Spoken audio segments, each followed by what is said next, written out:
Skip, thank you, and thank the Clinton School. I think we all realize, and many of us have had a chance to come over here and a variety of things, that this door has been open many times and in the future will be open a number of times, but as important, no, much more important, are the students that Skip says grace over every year, and they say grace over a number of projects that are throughout the community, many of which I know we're partnering with some of the students in North Little Rock.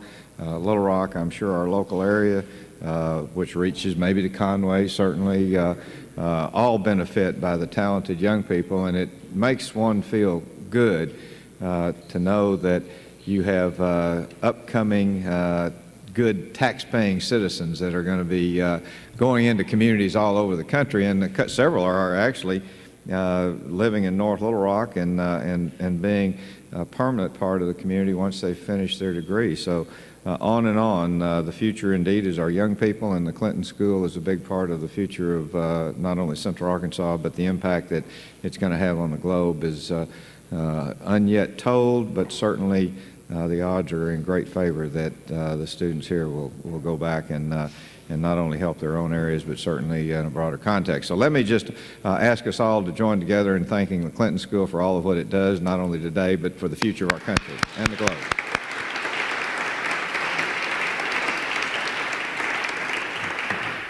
One of the joys, and I get accused of this all the time, that I have is talking about my grandchildren.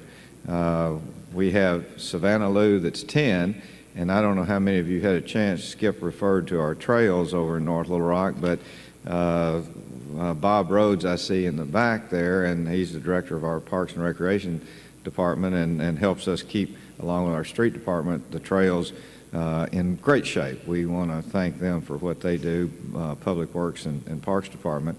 But Bob came to me about 10 years ago, I guess, and we had some new trails going through our soccer complex, and we knew what to name one because it went next to White Oak Bayou. We knew what to name another because it was along the river and there were a lot of cottonwoods. But the third trail we had a little difficulty with, and I just kind of decided after a light bulb turned on that I was going to take a little executive privilege, and that is now the Savannah Lou Trail, which is granddaughter number 1. Well, I wasn't absolutely sure, but granddaughter number 2 came along, and the trail that goes up off of the river trail up toward the side route that goes on, you break off to the right and go on up to North Shore Business Park, and then I hope many of us had a chance to use it.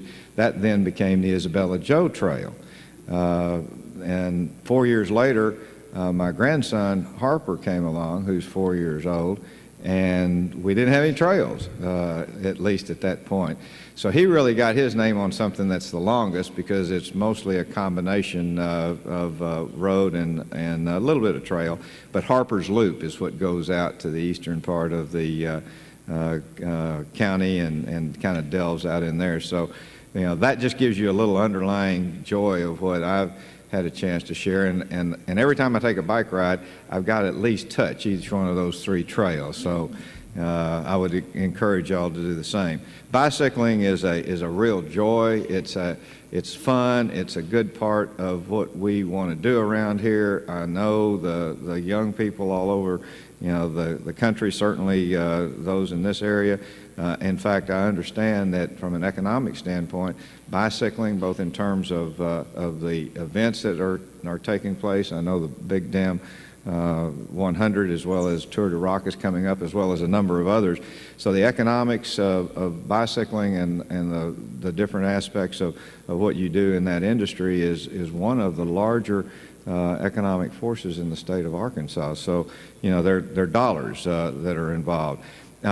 Ditch the Keys is what we decided to call this week. Every year about this time, we focus on bicycling as a method of transportation and encourage people to ditch those keys and to experience a really healthy way to move back and forth from one place to the next. Now, recreation probably is still much more so a part of the bicycling community than any other, but travel, commuting, the actual movement because of job-related activities is increasing. And without stealing a bunch of thunder, we've got a terrific panel here that I'm going to turn over, both introducing them, I'll introduce them just briefly, but to tell what they think and why they feel that ditching the keys and bicycling is an ever-growing and much more important part of the community. So with that, Bernadette Rhodes is immediately to my left. I had a chance to bring Bernadette on to the mayor's staff about a year ago or 2 years ago? Over 2 years ago, and she is heading up our Fit to Live program, and I'll let her talk a little bit about that. Then we've got Peter Mail. Peter is a part of the bicycling community of Central Arkansas, but particularly in Conway, and I'll let him talk a little bit about what they do and why he thinks this week is important. And then we're going on to Jim McKenzie. Jim is the executive director of Metroplan and has been for a little bit longer than I served as mayor, 25 years, if I know approximate the time frame, and leads that compilation of local governments in Central Arkansas and coordinates transportation activities, and is certainly a great advocate in terms of sustainability, resiliency, but looking to the future for Central Arkansas. And Jim will talk a little bit about what we do as a region. I know that one of the things last year about this time, we were out at the Little Rock side of the Big Dam Bridge and signed an agreement that provided for a river trail system that was about 60 miles, I think, Jim, if not 83 miles. So we're on our way, and then I might let us end with who I didn't realize that Jeremy Levno. Jeremy is in the business. I sort of introduced these comments with the economic benefits of bicycling, but Jeremy is in the business. I didn't realize until today that he also grew up and knew my daughter Josie, and told me he actually came to a party at my house. And I remember a few parties she had at the house, so we didn't specify exactly which one.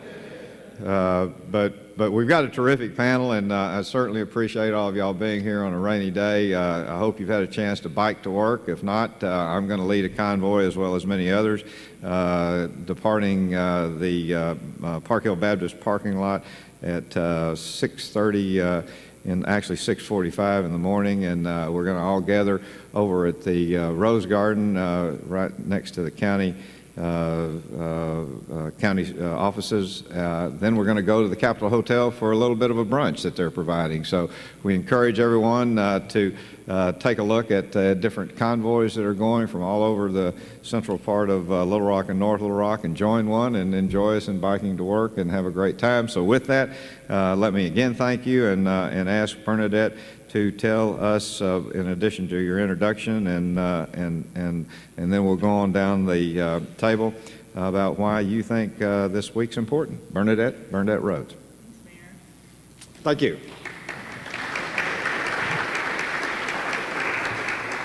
Can you all hear me okay? Is this working? Okay. Well, I come at bicycling from a health perspective. I was hired to be the Fit to Live coordinator with the city in the mayor's office, like Mayor Hayes said.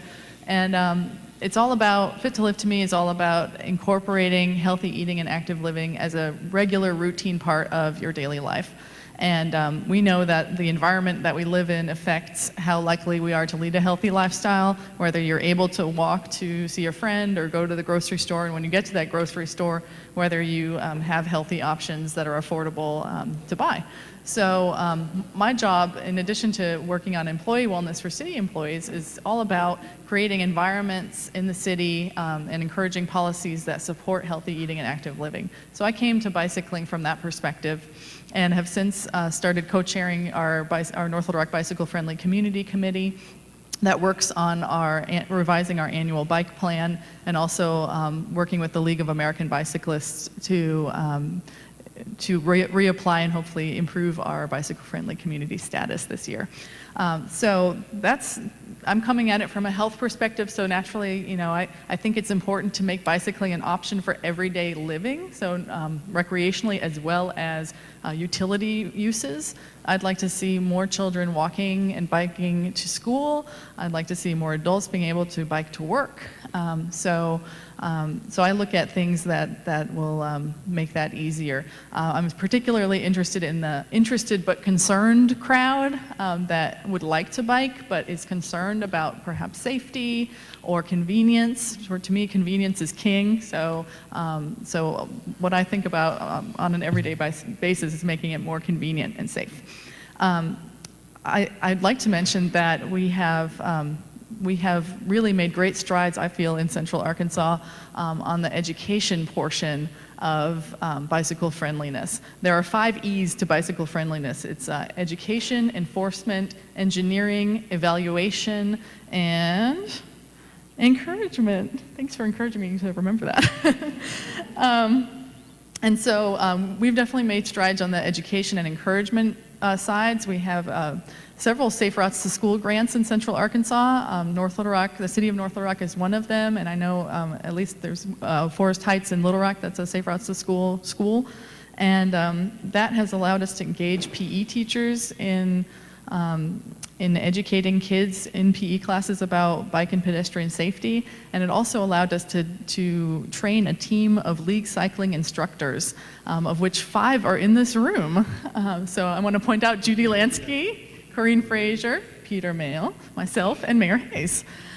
So we actually trained, we funded through our Safe Routes to School grant 11 new LCIs, they're called, to serve Central Arkansas in bike education, and then 5 additional throughout the state. So that funded their own way. So that has been a real win. So if you have groups in Central Arkansas that are interested in teaching bike safety, bike skills, I think that's a great resource. Our local LCIs, our bike ambassadors are going to be a great resource for you.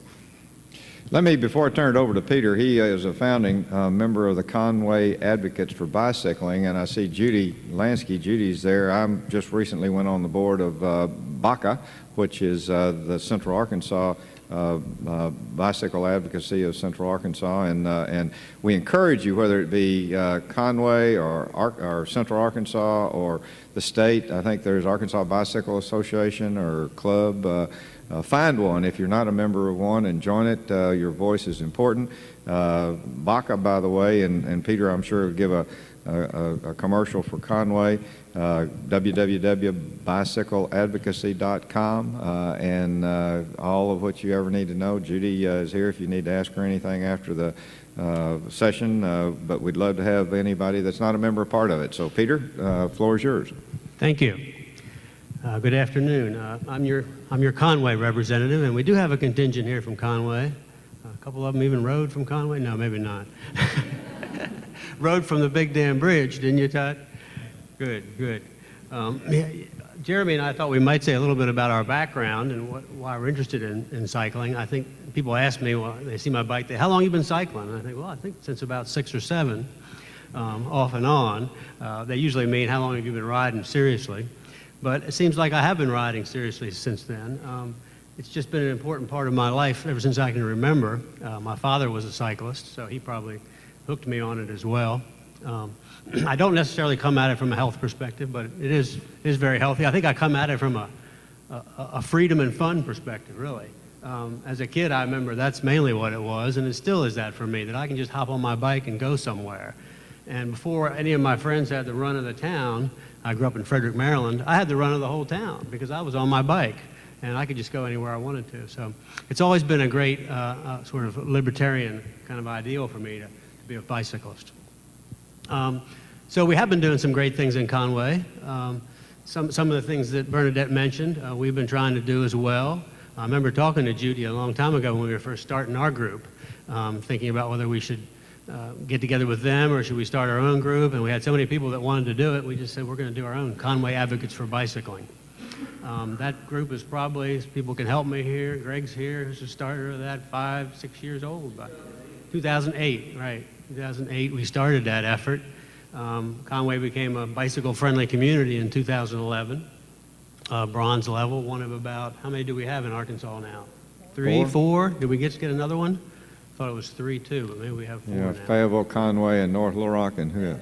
Bentonville now, okay. So, yeah, I was one of the founders of that organization. Chad Files, I'm not sure if he's around in Arkansas anymore. He was one of the first guys that helped start that as well. It's basically an education and advocacy organization for Conway. But the things we've done, we couldn't have done without the help of Mayor Tab Townsell, who's been a great supporter of everything we've been doing in cycling in Conway. I still remember he came to me one day and he said, have you heard of the bicycle-friendly community?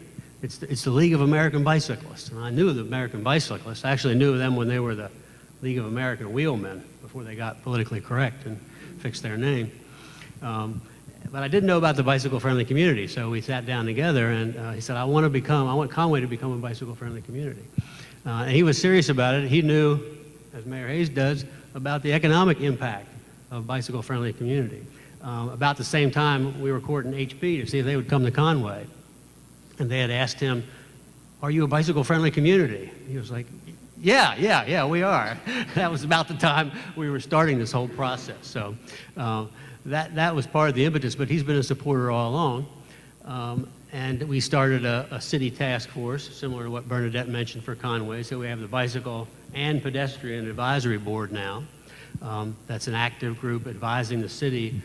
We work a lot with the police department and other things like that, streets department for engineering efforts.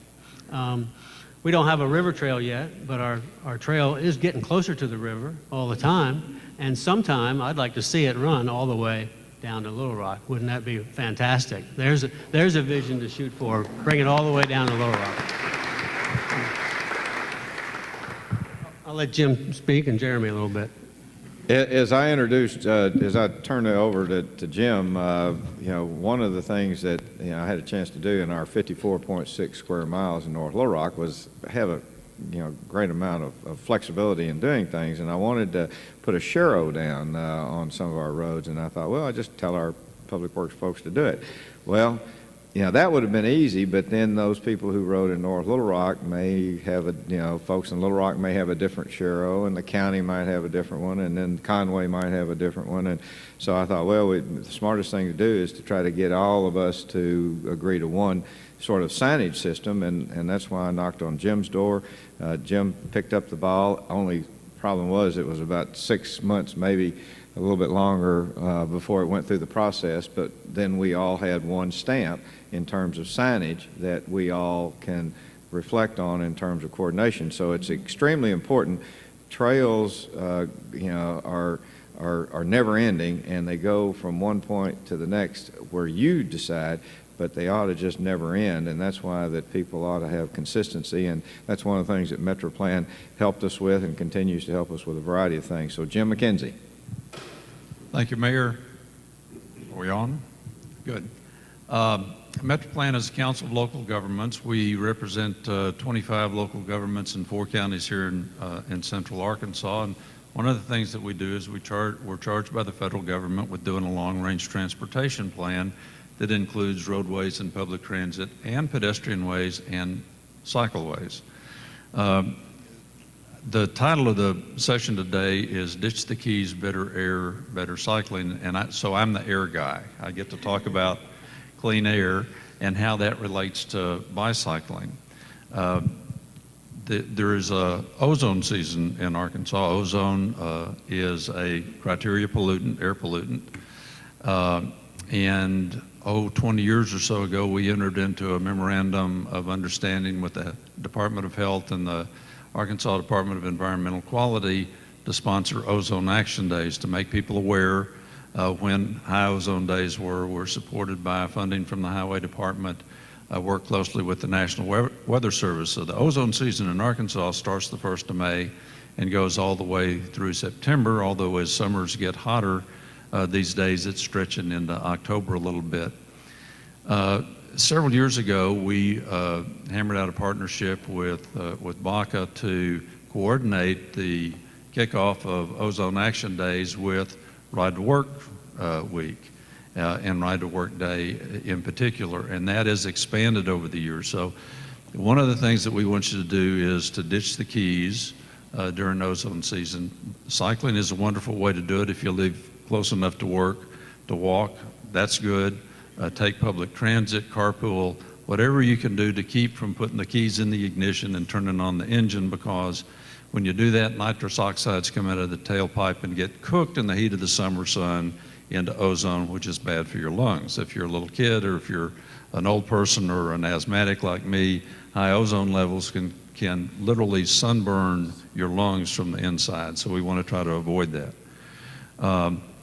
About 20 years ago, the Metro Plan Board designated a strategic transportation system here in Central Arkansas. For roadways, it was a regional arterial network. For transit, it was fixed guideway transit, like River Rail. And for bicycling, it was the Arkansas River Trail.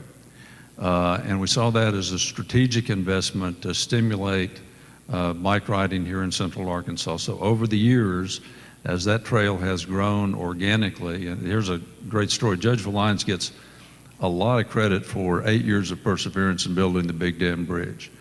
But that bridge was Pat Hayes' idea. We were able to kick in about half the funding for the Big Dam Bridge. We were able to use some of the stimulus funding to transfer to Pulaski County to allow them to build the Two Rivers Bridge.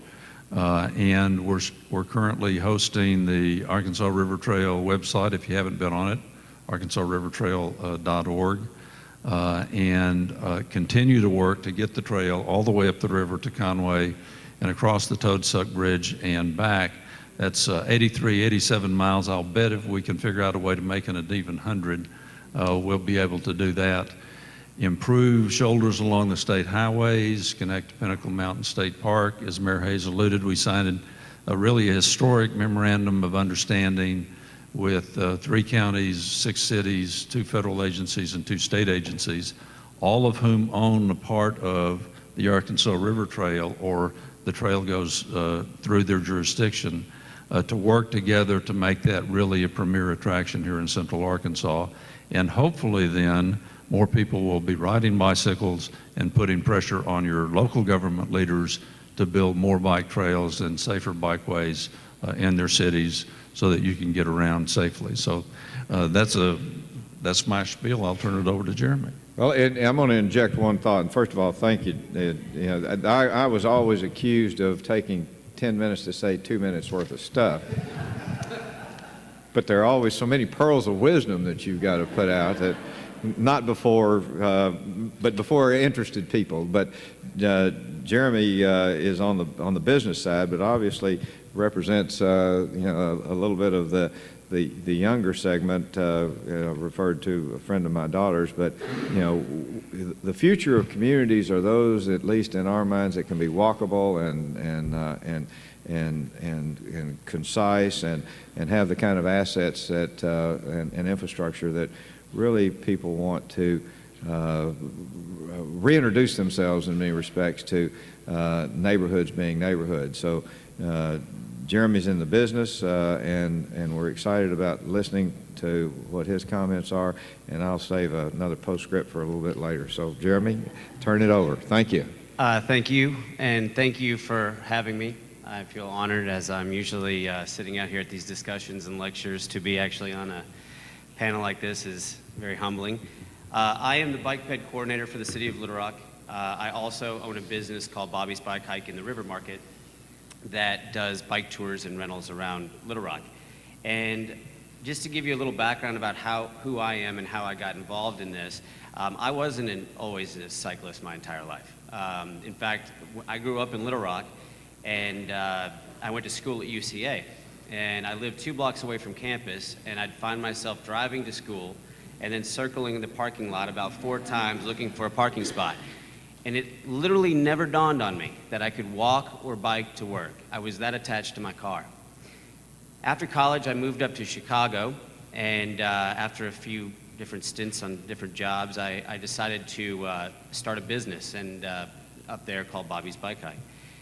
And I saw it more as a tourism opportunity. I knew a little bit about tourism. I named the business Bobby after my late father, who was a tour operator down here, and really instilled my passion for that. So I understood tourism a little bit, and I was into health, but I wasn't necessarily into biking.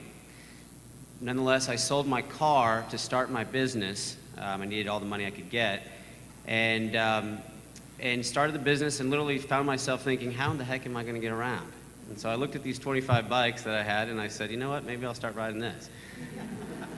So I did, and I found myself riding around the last 11 years, around 10 years before I moved back to Little Rock, downtown Chicago. And I learned a lot of valuable lessons in that time, and it has changed my entire way of thinking. I always wanted to stay healthy. I always wanted to try to work out or get a run in or anything like that. And so I didn't have time when I was starting my business to do any of those things. I was really busy. But then I found myself on my bike all day, running errands, doing this, doing that on my bike. So then I started dawning on me, wow, I'm getting, the health benefits of this are amazing. Then I'm sitting there at a stoplight one day, and I just remember this big truck that I was positioned in the wrong spot, and we both take off at the same time, only I got the entire exhaust system from there. And then I started realizing the environmental benefits and how important that was, and I started thinking, wow, my bike doesn't do this. When you're starting your business, I was trying to save as much money as I possibly could.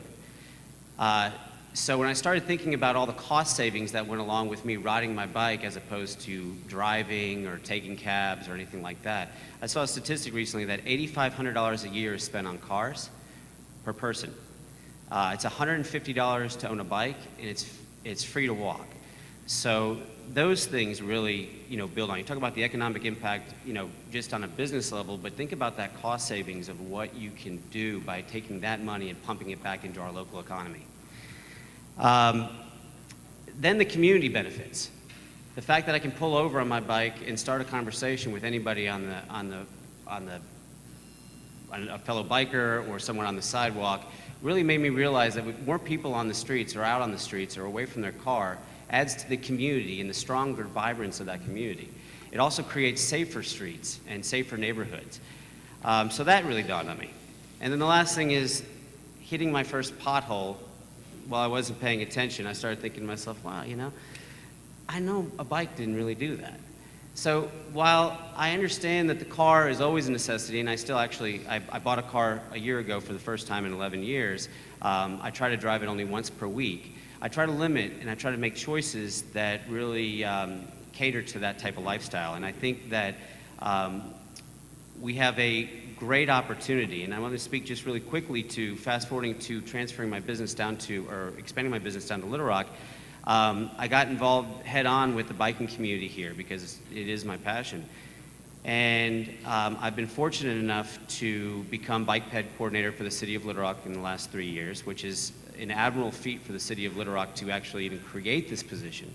It's currently a part-time position. I'm working very hard to try to get it to be a full-time position. The Bike Friendly Community Committee, Little Rock Bike Friendly Community Committee was formed, I'm not sure how many years ago, I think in 2006. And they meet the second Wednesday of every month in the Little Rock River Market. It's open to the public. We discuss a lot of public issues regarding biking and walking. And I just want to say one last thing, that the city of Little Rock has a great opportunity in front of it right now with the passage of the sales tax to resurface a number of our city streets. We can take streets that were designed 50 to 60 years ago, a lot of them before the interstate system actually was even created, and to make more sensible roads that create better neighborhoods, safer neighborhoods, more people on the street, and more modes of transportation. So I'm excited at the point where we're at in Little Rock, and hope that everyone wants to get involved.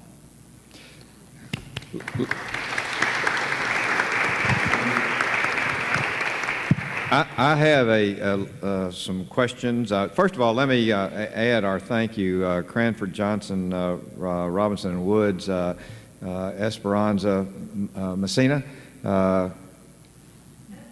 That's close enough. Raise your hand, Esperanza. Helped a whole lot with putting this together. So, you know, not only let me ask you all to bring your hands together and thank her, but Cranford Johnson for giving us her time. And now we want to hear from you. I know that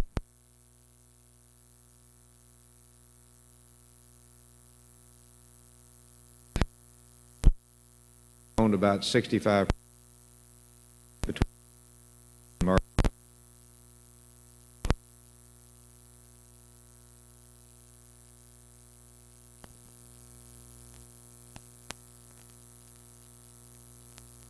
want me to go for a grant this year.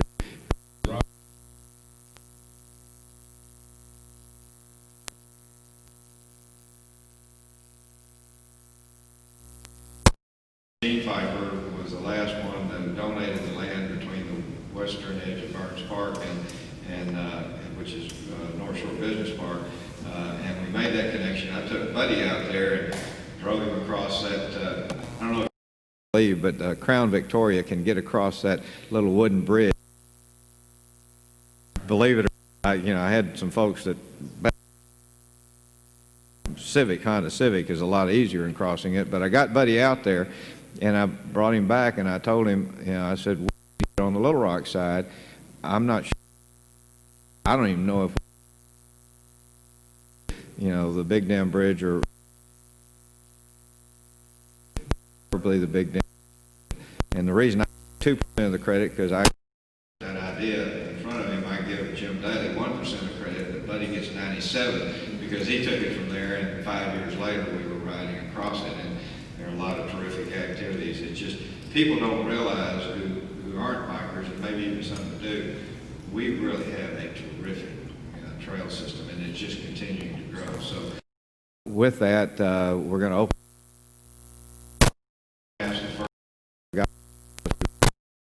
take over. I'm certainly offering the opportunity to comment or make a question, and we've got microphones, so wait till you get a microphone, and please introduce yourself and make a comment or ask a question. Lynn Bell.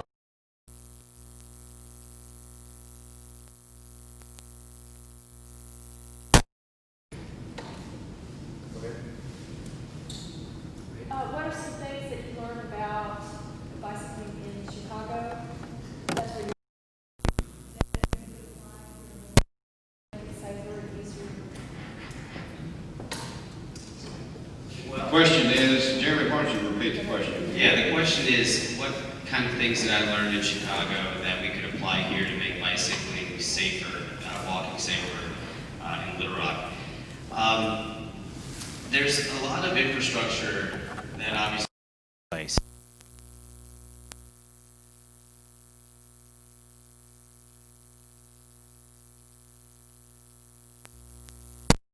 Things that probably are more rooted in a bigger, more dense city.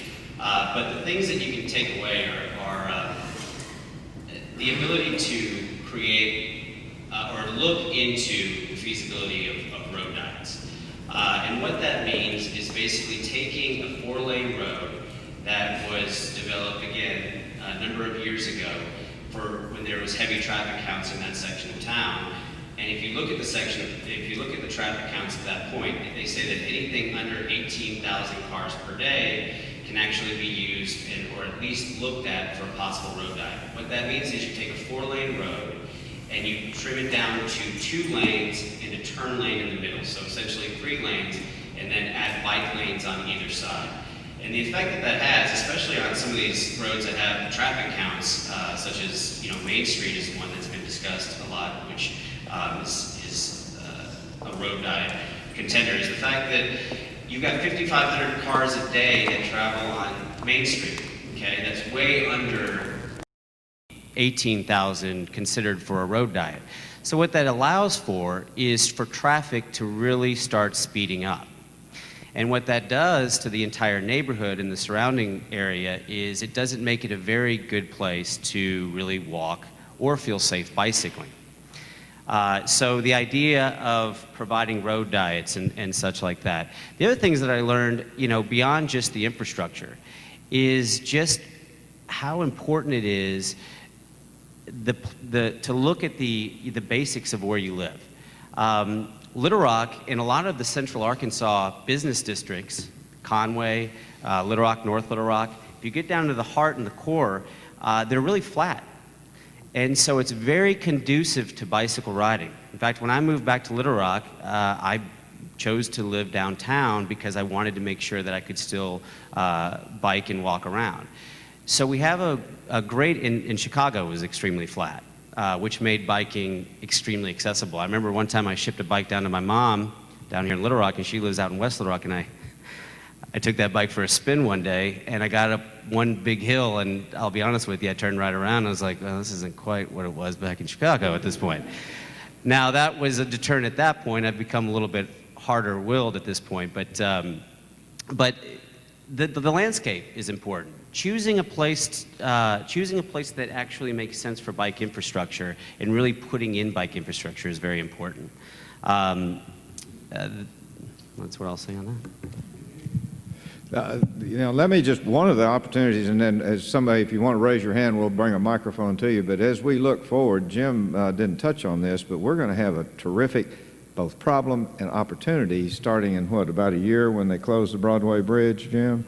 You know, we've got the Junction Bridge, which is pedestrian and somewhat bicycle okay, but the Big Dam Bridge certainly, as well as the Clinton Bridge, are going to be a real opportunity for folks on two wheels to be able to traverse the Arkansas River in a way that is, in many respects, may be a lot faster than trying to go back and forth across, you know, those bridges as they try to take on the load when the Broadway Bridge closes down. I'm monologuing a little bit. I'm going to ask a question if somebody out there, if you're interested. Judy Lansky. Hi, I'm going to take... Am I on? Okay. I'm going to take a little moment to promote Bicycle Advocacy of Central Arkansas. I'm the president. There's some other people here who are on the board, and Mayor Hayes is on the board. And just to talk just a little bit about it, we're really, really pleased and honored to be able to partner with Metro Plan on doing Ditch the Keys. BACA, Bicycle Advocacy of Central Arkansas, actually started in 2002 in order to promote Bike to Work Day, which is a national event sponsored by the League of American Bicyclists. And by the way, the official name is still League of American Wheelmen. They still have that as their name, although that's just kind of their corporate name. Over the years, we've every year have done it, and as Jim said, the last couple of years we've partnered with Metro Plan to promote bicycle commuting and Bike to Work Day. But it's really important that people understand the need for an advocacy organization.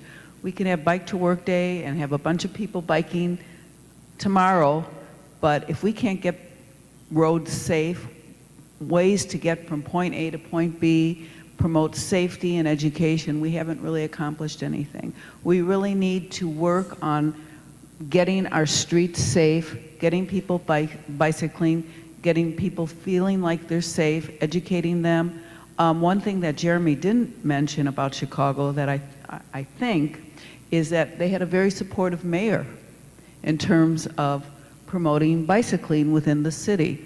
North Little Rock, of course, had a wonderful mayor in terms of promoting. It makes all the difference, and as Jim said, we have to keep the pressure on officials to make sure that the needs of bicyclists are met, that we are able to have bicycle facilities, bicycle lanes. Jeremy mentioned that the streets are being resurfaced. Well, they're being resurfaced. Are they putting in bike lanes? Are they putting in sharrows? We need to stay on top of that and make sure those things are being done. Highway 10 is going to be expanded. We want to make sure that there's ways for people to be able to commute by bicycle, to travel by bicycle on Highway 10. Those are just some of the things. So I would urge you, if you're not a member of BACA, join www.bicycleadvocacy.com. I just happen to have some forms to sign. Thank you all. And if you're biking for the first time or haven't had a chance to ever commute and have questions, we have some very experienced commuters here that can tell you what to do tomorrow when you bike. Peggy, did you raise your hand, or were you back here? And then, oh, you were waving at somebody. Okay, Judge. Thank you. I biked in Colorado when I was in the Army. I tried to bike in Fayetteville, Arkansas, and realized I was suicidal when I was in law school. I tried to bike in Little Rock, and I felt like I was semi-suicidal in Little Rock. I'm glad to see cycling pick up here, but I'd like to make an appeal. One of the biggest challenges, and I talked with somebody about it yesterday on my morning ride, that we have with cycling is, on the river trails, conflicting uses. Walkers, joggers, sightseers. You know, if you're cycling at 15 miles an hour and you come down the big down bridge and people are walking 3 abreast, it is not a nice thing. And if people don't pick up their dog, it's not a nice thing. The same thing comes up with, we're talking about changing streets to more bike friendly. One of the things I would really urge, and the appeal thing is, please let's not allow this to become a situation where people who are less wealthy or affluent find themselves opposing cycling because they are not being included. That's the Main Street issue. The Main Street issue is people who live on Main Street, when the narrowing of Main Street comes up and bike lanes come in, don't feel like they have been included in the conversation. And so they are at odds with cyclists when they could be gaining. So please, could we do something to make sure that this is an inclusive win-win for everybody? Because the older I get, the less I want to breathe carbon monoxide and CO2 emissions, and the more I want my heart to work better. But I want that to work better for everybody, no matter what, wealthy or poor or where they live. So could we do that, please? One of the things that, Judge, in fact, I was a part of it, not this past Saturday, but Saturday before, and we're partnering with the North Little Rock school system in going into the elementary schools and holding classes on bicycle maintenance as well as the rules of the road, and in fact, we're giving away helmets. Bernadette, you want to talk a little bit about that? And you're absolutely correct in trying to be inclusive and trying to reflect the community as well as the opportunities, because you know the transportation aspect of bicycling is more and more what we're going to have to grab a hold of. And I know one of the things that I did, you know, after I took the LCI course, was actually to get out into everyday traffic at rush hour and try to see how that felt. And it's scary, not only to you, but it's scary obviously to the motorist, because you know there's a feeling that we don't belong as bicyclists, and actually under laws we do belong, and we have the same rights as a four-wheel vehicle, but we also have responsibilities. We're not supposed to coast through red lights or take the, you know, so there's a lot of education that's going to have to go on both sides of the fence, because the results for bicyclists when you tangle with a four-wheel vehicle is the bicyclist is going to come up short. And that's, so there's a big education process that we're going to have to do. Bernadette? Well, I think, you know, to your point with having it be more mainstream and not just reserved for a certain part of the population is the bicycle culture, you know, understanding that that the more people that get out on bikes, the more the rules of the road being predictable and assertive and belonging on the road, and also appropriate ways to behave on a trail are going to be, you know, brought to people's attention. We have a campaign out right now with the 3-foot passing law in North Little Rock, and we have yard signs and bumper stickers, and that, you know, you can see a yard sign, and I think that has brought the fact that bikes belong on the road to a lot of people's attention that are hearing it for the first time, but also actually seeing the cyclists on the road on a regular basis, and drivers getting used to having them around and not getting so nervous when they see them, and also teaching the cyclists that they need to be visible, predictable, and follow all the traffic laws will give both sides, the cyclists and the motorists, a lot more comfort. in that situation. And, you know, I hate to say both sides, because as cyclists, we are all motorists as well. And a lot of motorists are at least recreational cyclists as well. So there's really no them and us. But, you know, both people in that specific situation where you're on the road will feel more comfortable. Then on the trail issue, the kids are being taught, you know, in the schools to say on your left, you know, things like that. And I have been hearing that more on the trail when I'm out there running. I hear a lot more of on your left, on your left. And I think that's really helping people get into the routine of how we behave and how we interact with each other on these shared use paths, because they really are for everyone. We want to encourage all uses of them. Jim? I just read an article in a transportation magazine about Denmark, which is, if there's any place on the face of the earth that's a bike-friendly culture, they are. And they have a legal structure of absolute liability. So if a motorist hits a cyclist, it is the motorist's fault, period, and they're held absolutely liable. Also, if a cyclist hits a pedestrian, it is the cyclist's fault, period. And so, consequently, everybody proceeds with a lot more caution than normal, because the legal structure encourages that. So that would help. Pat was showing me an article that he cut out of the paper that says that there is an ordinance on the book in the city of Little Rock requiring bike bells for any bicycle. And I know some of the hardcore cyclists think bike bells are kind of sissy, but if you're a pedestrian and you hear a bell, you automatically step to the right to get out of the way. If somebody says on your left, I have a brain freeze.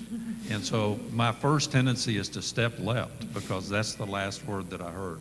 So, you know, I think if we can, education obviously is a key, but we need to tell folks that bike bells aren't just for sissies, they're for everybody.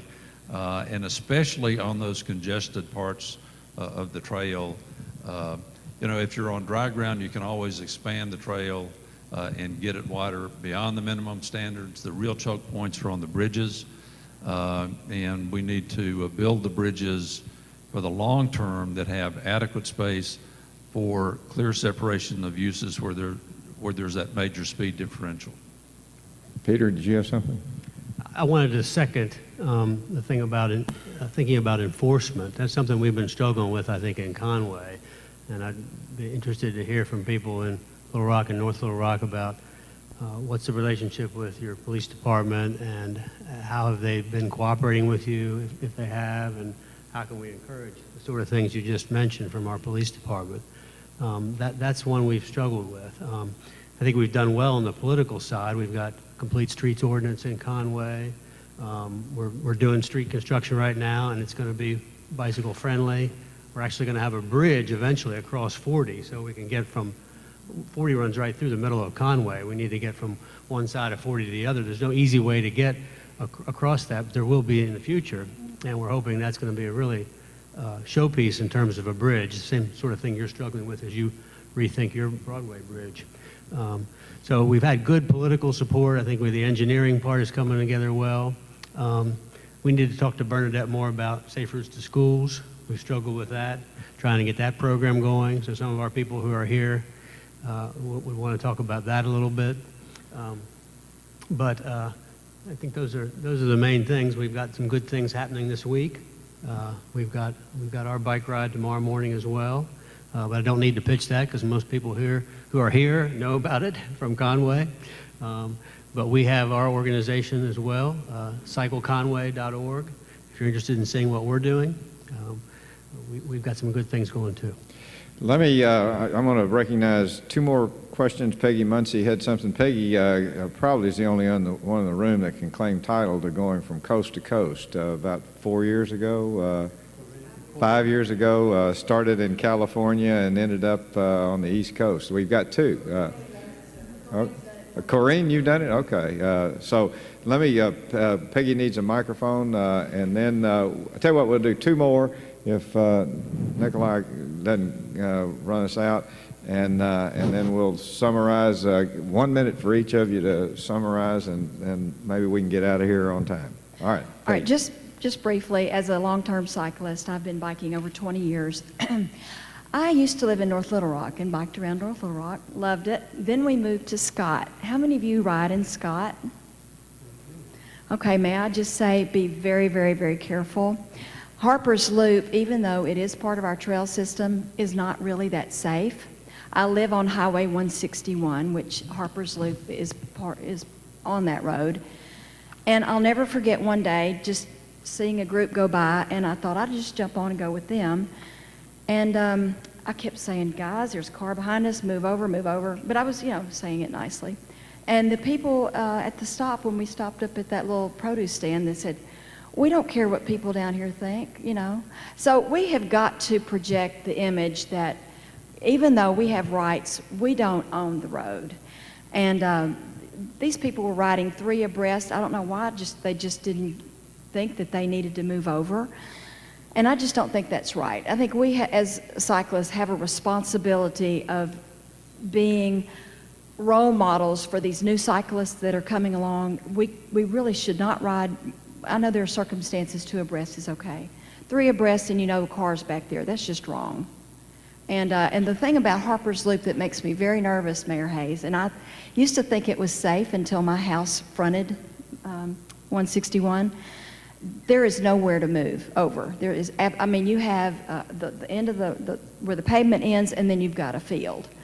And the other thing about that is being, no place to move over. If you wear a dark colored jersey, you are not going to be seen. And you just can't imagine how many people that I see passing in a car in a dark colored jersey. And I'm looking for cyclists because I am one, and I don't see them until I'm on top of them. I strongly advise you to get a vest. I have a vest that I got from Bike Florida. It says share the road. It is neon yellow. I am raging in neon colors when I'm riding out there. And get a blinky light. A blinky light on the back of your saddlebag, you can see it for a half mile away. And just on that stretch of road particularly, since I live on it, I just really want y'all to stress. I want to stress how dangerous it is. Cars are up and down that road going 60 miles an hour on their cell phones. They're not looking for us. And I can't believe someone hadn't been killed on it yet. So we need more signage there, and we really need bike lanes at some point. Back in the back, I think. Okay, over here. And we're going to do one more, the lady right there, and then wrapping it up. All right. One thing I recognize is in Arkansas, there is great pockets of work going on, be it Little Rock, North Little Rock, Conway, and then if you go in the upper west portion of the state. My question to, I guess, all of you is how do we get that on a state level? How do we get the state to do the enforcement, to do the legislation to change, the global change, the global awareness of cycling? Well, let me, since we're really kind of out of time, let me just say that join a bike club. BACA would be a good approach. Talk to your council member, talk to your mayor, talk to your state legislators. One of the things as a policymaker, former policymaker, not only, the things I advocate and am real strong in favor of, I've got to go to other people too. Not only a council, but also legislators. And so the more of us that raise that voice, the easier it's going to be when it either gets to the state legislature, the highway commission. I know we did a lot of work on the rubber rumble bumps because of biking on the shoulders. So a quick answer is get involved, either organizationally or yourself talking to, each person has a legislator, a council member. The inevitable comment about write a letter, it works. I can assure you it does. Let me just offer, let's see, the lady in the gray, a quick question or comment. Yes. My question is about, have you done any experimentation with providing bike racks to businesses for a short period of time, and what are your results with that? Okay, one person, 30 seconds. 30 seconds. Okay. First off, Bike Walk Arkansas. I'm helping organize. It's statewide. There's coalitions of advocacy groups all over the state. Bike Walk Arkansas. They only have a Facebook page now, so go like it, and then you'll be abreast. Your question is bike racks. That's something the city of Little Rock is actually looking into right now.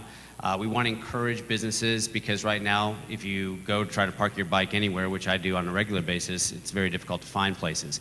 So that's something we want to try to do, is to try to encourage businesses to really promote bicycling through bike racks and to show how many bikes are actually on the racks.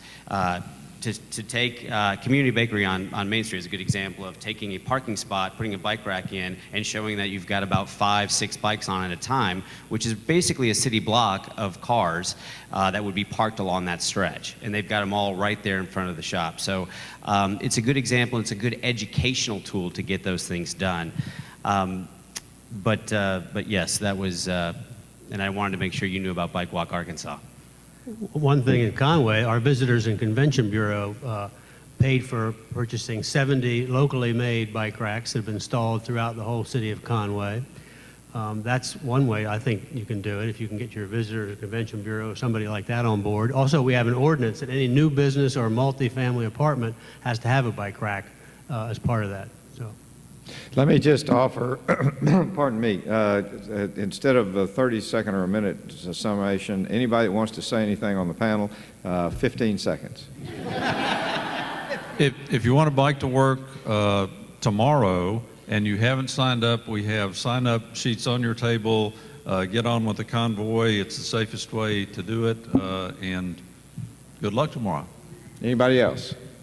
I want to put a pitch in that bicycling is not that dangerous. I mean, there are concerns. You have to be very defensive. But my sense is it's a little bit overblown. But again, I live in Conway. Maybe it's safer than riding around Little Rock. But if you're very defensive and you've had an education in Traffic Skills 101 or something like that, then you know how to ride on the road. And that's the important part of it. I think people are scared because they don't know how to do it. I've not had any serious accidents. So when people say that to me, I'm like, I don't find it terribly unsafe. I think you should give it a go, but probably take Traffic 101 from any one of the LCIs you've got around here. All right. 5 seconds, Bernadette.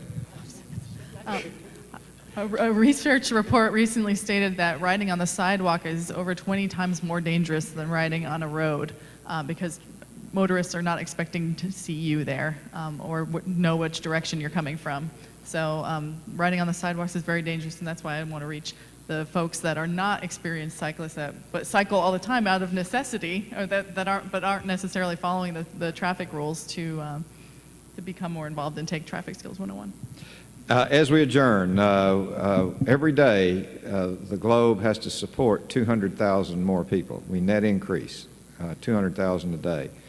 This country, we're 315 million on the way to $500 million in the next 20 years. We've got to change the way we live. I'm a firm believer we can do it better, we can do it healthier, but we're going to have to change. Snow in Arkansas in May, Judge mentioned, some of the things that we're looking at in terms of inclusiveness. We've got a lot of work to do. We got a lot of opportunities out there, and the choir is definitely in this room today. I guess we just need to go forth and sing a lot. Thank you very much.